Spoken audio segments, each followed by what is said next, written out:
Bismillahirrahmanirrahim. Assalamualaikum warahmatullahi wabarakatuh. Alhamdulillahi rabbil alamin.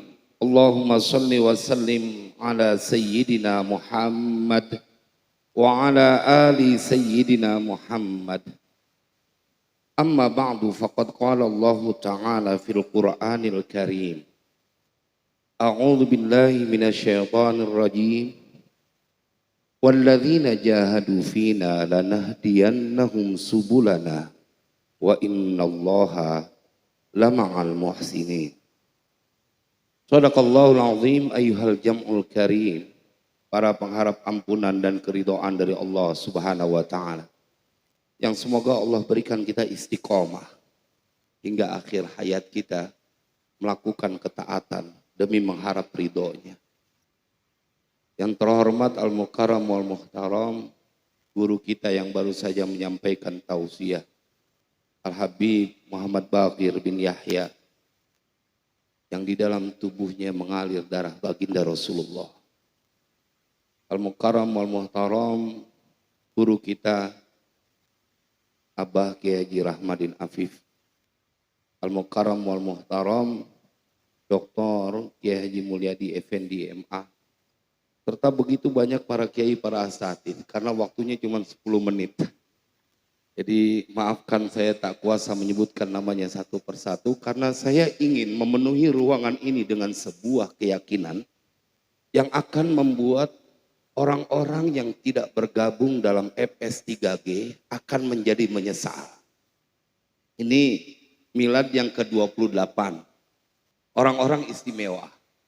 Saya begitu datang ke tempat ini beriring dengan bacaan sholawat. Dan ini semakin meyakinkan bahwa siapapun yang terlibat di dalamnya adalah orang-orang istimewa yang kagak boleh dapat kesusahan. Kita buka sebentar kitab Abwabul Faraj, karya Tuan Syekh Said Muhammad Alwi Al-Maliki.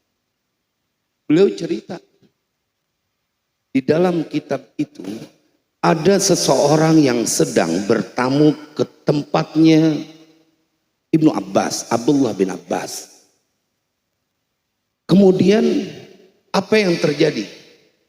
Begitu sampai ke tempatnya Ibnu Abbas, maka kakinya lumpuh. Khadarat rijlu rajulin inda Ibnu Abbas. Telah menjadi lumpuh, kebas yang bikin gak bisa bergerak. Seorang laki-laki pada kakinya saat dia bertamu kepada Ibnu Abbas. Maka kemudian Ibnu Abbas mendapati tamunya tiba-tiba lumpuh. Kalau bahasa kita sekarang stroke. Dan ini penyakit yang rada aneh, yang datang kagak pakai nungguin tua. Betul apa enggak? Banyak orang yang masih muda udah dapetin penyakit itu, tapi jamaah FS3G semoga senantiasa dalam penjagaan Allah. Jamaah, kenapa saya yakinkan itu tidak terjadi kepada jamaah FS3G? Karena begitu Ibnu Abbas mendapati ini lelaki kakinya dia kebas, nggak bisa bergerak, lumpuh, apa yang diucapkan oleh Ibnu Abbas? Ulkur ahabban nasi ilaik. Cepat sebutin manusia yang paling kau cintai. Kemudian lelaki itu berkata, segera mengucapkan Muhammadun sallallahu alaihi wasallam. Dalam riwayat lain, ya Muhammad. Maka yang terjadi apa jamaah sekalian berbahagia? Fadzahaba khadaruhu, seketika hilanglah penyakit lumpuhnya. Shallu ala nabi. Ini diceritakan dalam kitab Abwabul Faraj, betapa dahsyatnya ini majelis FS3G yang terus mengajak kepada jamaahnya untuk tak pernah lelah menyebut nama baginda Rasulullah. Kita perlu bukti lagi yang tidak terbantahkan. Maka Allah bercerita di dalam Al-Quran tentang dahsyatnya nama Nabi Muhammad. Walamma ja'ahum kitabun min indillahi musaddiqun lima ma'hum wa kanu min qablu yastaftihuna 'alal ladzina kafaru falamma ja'ahum ma'arafu kafaru bih fala'natullahi 'alal kafirin. Kita buka tafsirnya, maka kita akan temukan dalam redaksi yang sedikit berbeda, baik dalam Ibnu Katsir, Imam Qurtubi atau Imam Tobari. Dalam tafsir itu kita akan diceritakan ente umat Nabi Muhammad adalah orang yang kelewat beruntung ketika menjadi umat dari beliau. Kenapa? Karena Al-Quran bercerita, Allah yang cerita, kanat yahudu Khaybar tuqatilu Ghatafan. Adalah Yahudi Khaybar, mereka memerangi bangsa Ghatafan, orang kafir Ghatafan, Najd, Riyadh sekarang. Dan apa yang diceritakan, fahuzimat, kalah nih Yahudi Khaybar. Fa'adat, tapi kemudian kembali dia memperoleh kemenangan bidu'ai, dengan sebuah doa, Allahumma inna nas'aluka bihaqqin nabiyil ummiyil ladhi wa'adtana an tukhrijahu lana fi akhiriz zamani illa tansuruna alaihim.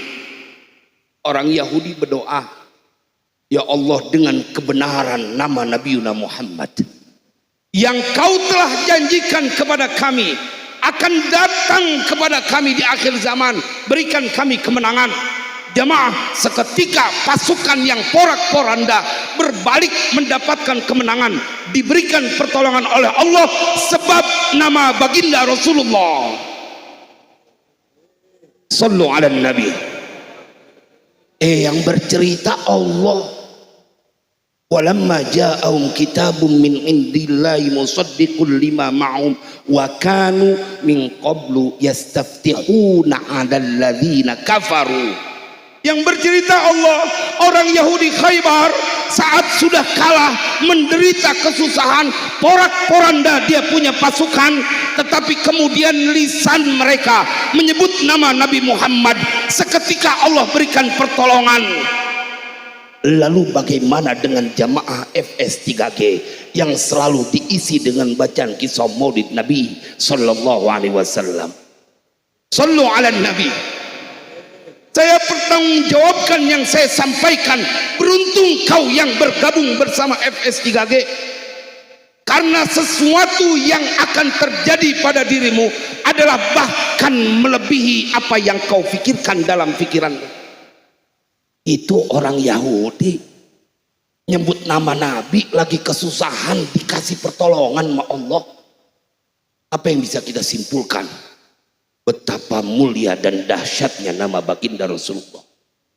Lalu bagaimana dengan kita? Nggak boleh kena kesusahan, nggak boleh, nggak masuk akal. Yes, karena akalmu tak perlu menjadi ukuran kekuasaan Allah. Saya punya anak bagi semester akhir di Ahqaf. Beliau cerita, ada temen ini senior itu kalau ujian fikih nggak lulus sampai stres. Akhirnya dia nggak kalah akal, dia ziarah ke Jambal, sampai kemudian di depan makbarah Tuan Syekh Fakih Muqaddam, dia tawassul, dia minta kepada Allah supaya diberikan kelulusan. Apa yang terjadi malam itu? Kemudian Syekh Fakih Muqaddam datang ke dosen yang gak bikin itu mahasiswa lulus, diomelin, lu lulusin ini mahasiswa. Coba itu Tuan Syekh Fakih Muqaddam. Bagaimana dengan baginda Rasulullah? Maka dari mimbar milad ke-28 FS3G, tetaplah engkau dalam barisan FS3G, karena tidak mungkin kau mendapatkan kesulitan bila jiwa dan ragamu menyatu dalam majelis FS3G. Bagian akhir, 10 menit lagi nih, lebih nih dah. Tadi kata Kiai Mulyadi lebih indah 1 menit. Jamaah, tadi saya baru ngaji kitab Sabilul Iradah fi Syarhi Kimia Is-Sa'adah. Di dalam kitab itu diceritakan, syarahnya kitab Kimia Sa'adah Imam Ghazali. Di dalam kitab itu diceritakan bahwa pada hati itu ada 2 pintu untuk datangnya ilmu. Jemaah, Dan pintu pertama wahidun lil ahlam. Ada yang lewat jalur mimpi. Kemudian dikasih itu syarah. Ada Tuan Syekh Imam Busiri yang mentok pada saat nyusun kalimat-kalimat cinta burdahnya. Dia tidur, Nabi datang, diajarin, terusin. Tetapi kemudian paling bawah diceritakan ada seorang doktor. Namanya Muhammad Bakar Ismail. Dalam ilmu mawarif, dosennya, gurunya ngomong bahwa besok ujian kalian akan mendapatkan soal yang tidak pernah terlintas dalam pikiran kalian. Susah soal yang disiapkan.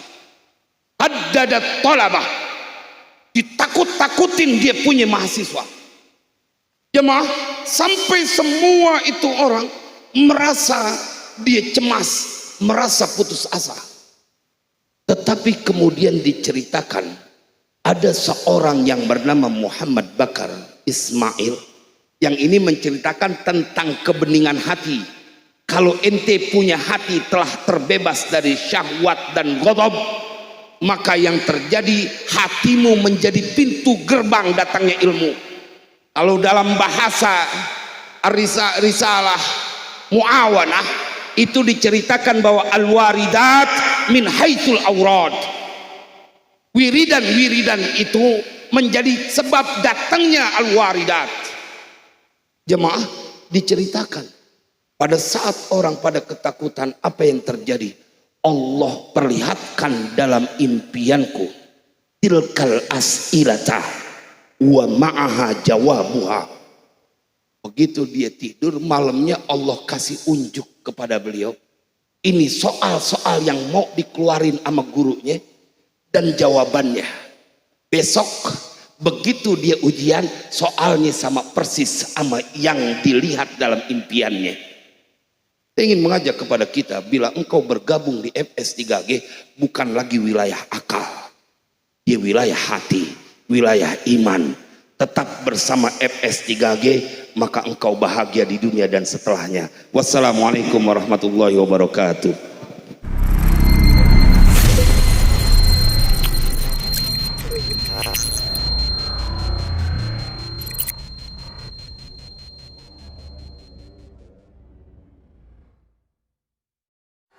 Dengan siaran langsung YouTube channel live streaming Fadlan Sel. Jadi setelah acara nanti bisa ditonton kembali, dilihat kembali di YouTube channel Fadlan Sel, dan jangan lupa untuk like, komen, subscribe untuk membantu siar dakwah agama Allah Subhanahu wa taala.